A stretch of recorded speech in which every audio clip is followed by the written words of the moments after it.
through the northern part of the County Cork, enters the County Waterford beyond Fermoy. In its course it passes near the little town of Canturk and through the town of Mallow. Castle Richmond stands close upon its banks, within the barony of Desmond, and in that Canturk region through which the Mallow and Killarney Railway now passes, but which some 13 years since knew nothing of the navvy's spade, or even of the engineer's theodolite. Castle Richmond was at this period the abode of Sir Thomas Fitzgerald, who resided there ever and always, with his wife Lady Fitzgerald, his 2 daughters Mary and Emmeline Fitzgerald, and, as often as purposes of education and pleasure suited, with his son Herbert Fitzgerald. Neither Sir Thomas nor Sir Thomas has had about them any of those interesting picturesque faults which are so generally attributed to Irish landlords and Irish castles. He was not out of elbows, nor was he an absentee. Castle Richmond had no appearance of having been thrown out of its own windows. It was a good, substantial, modern family residence, built not more than 30 years since by the late baronet, with a lawn sloping down to the river, with kitchen gardens and walls for fruit, with ample stables, and a clock over the entrance to the stable yard. It stood in a well-timbered park duly stocked with deer, and with foxes also, which are agricultural animals much more valuable in an Irish county than deer.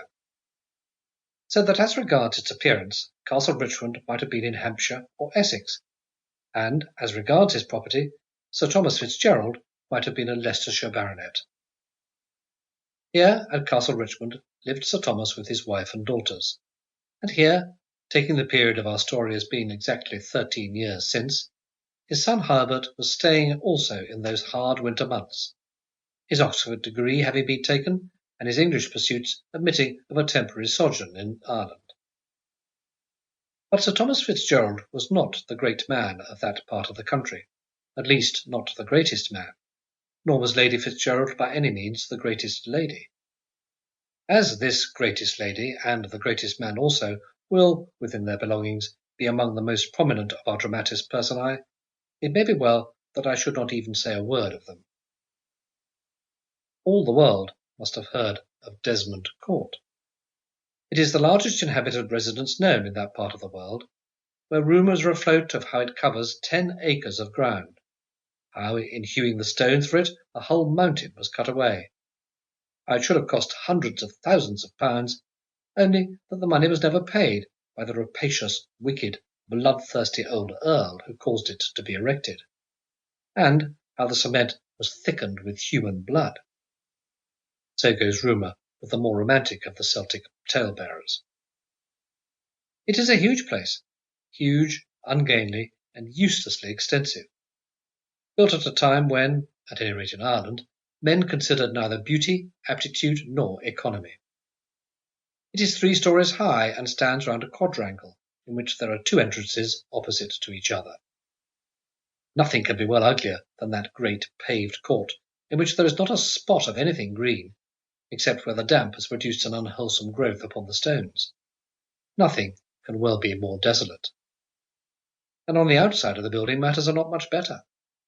There are no gardens close up to the house, no flower beds in the nooks and corners, no sweet shrubs peeping in at the square windows. Gardens there are, but they are away, half a mile off, and the great hall door opens out upon a flat, bleak park, with hardly a scrap around it which courtesy can call a lawn. Here, at this period of ours, lived Clara, Countess of Desmond, widow of Patrick, once Earl of Desmond, and father of Patrick, now Earl of Desmond. These Desmonds had once been mighty men in their country, ruling the people around them as serfs, and ruling them with hot iron rods.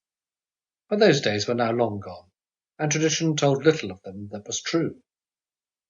How it had truly fared either with the Earl or with their serfs, men did not well know, but stories were ever being told of walls built with human blood, and of the devil bearing off upon his shoulder a certain Earl who was in any other way quite unbearable, and depositing some small unburnt portion of his remains fathoms deep below the soil in an old burying ground near Canturk. And there had been a good Earl, as is always the case with such families, but even his virtues, according to tradition,